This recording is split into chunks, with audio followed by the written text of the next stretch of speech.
Pemirsa, kita akan memasuki Habarnang Panambayan. Lubernya ratik bercampur genangan banyu di Jalan PM Nur Banjarmasin Barat di depan kantor Dinas Sosial Banjarmasin sangat mengganggu arus lalu lintas di kawasan tersebut. Bahkan genangan banyu ini kadang hanya menimbulkan bau, namun sering pula menimbulkan kecelakaan lantaran licin. Melubernya ratik bercampur genangan banyu di Jalan PM Nur Banjarmasin Barat di depan kantor Dinas Sosial Banjarmasin sangat mengganggu arus lalu lintas di kawasan tersebut. Genangan banyu ini kadang hanya menimbulkan bau, namun sering pula menimbulkan kecelakaan lantaran licin. Bahkan menimpa salah seorang insan media lantaran tergugur waya mencoba menghindari genangan banyu tersebut. Baisukan Selasa 23 April 2024, korban pun dilarikan ke Puskesmas Pelambuan nang kada jauh dari wadah kejadian. Wakil Ketua Komisi 4 DPRD Banjarmasin Arupa Arif, Waitakoni Prima TV di sela-sela menjengukki korban menyatakan akan sesegeranya melakukan koordinasi serta akan memanggil dinas terkait. Politisi Partai Persatuan Pembangunan ini menegaskan permasalahan tumpukan ratik ini jangan dianggap enteng karena perlu tindakan serius agar masalahnya kada berlarut-larut sehingga kada lagi menimbulkan korban. Pertama mungkin kan menjadi pembelajaran masyarakat Kota Banjarmasin, pemerintah Kota Banjarmasin bahwa permasalahan sampah ini adalah tidak bisa dianggap enteng. Makanya mulai dari kesadaran masyarakat untuk membuang sampah yang sudah diatur seharusnya ini kan bisa berlaku seluruh warga masyarakat.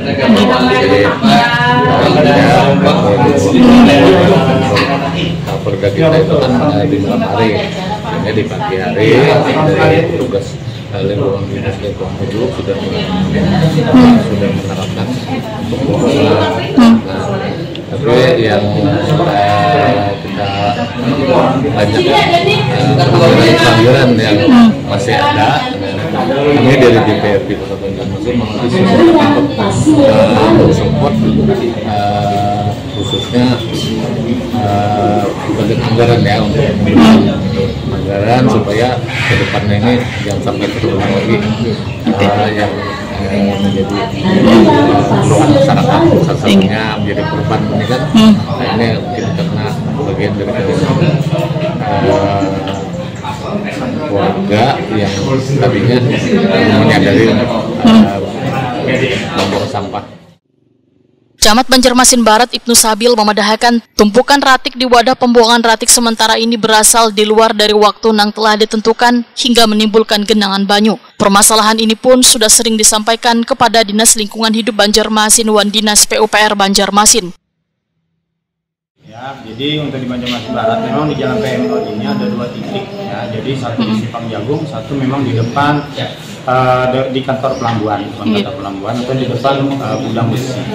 Memang itu sudah kami sampaikan juga ke instansi yang terkait seperti Dinas Lingkungan Hidup, juga kami sampaikan juga ke PU Kota bahwa walaupun ini jalannya memang jalan provinsi, kami minta bantu untuk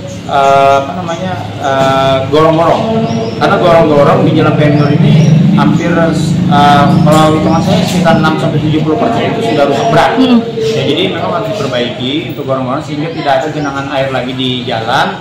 Dan di sini juga jalannya dilalui oleh mobil-mobil perusahaan-perusahaan berat gitu kan, seperti tronton sebagainya. Nah, ini sangat penting sekali sebenarnya adanya gorong-gorong supaya kekuatan jalan sebagainya itu baik. Nah, masalah sampah banyak sebagainya kami sudah juga menghimbau kepada masyarakat untuk mematuhi jam pembuangan sampah ya. Namun memang di TPS di depan gudang besi ini ada dua titik yang menggunakannya, yaitu satu pasar ikan, yang satunya adalah pasar Banjaraya.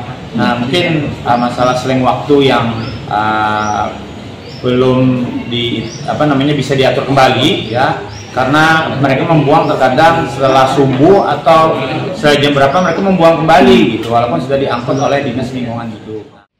Ibnu Sabil menyatakan penyebab munculnya genangan banyu di wadah pembuangan ratik sementara ini lantaran hampir 75% gorong-gorong atau saluran pembuangan banyu di kawasan PM Nur Banjarmasin Barat rusak parah, sehingga ketika banyu pasang aliran banyu pun kada bisa maksimal untuk menampung.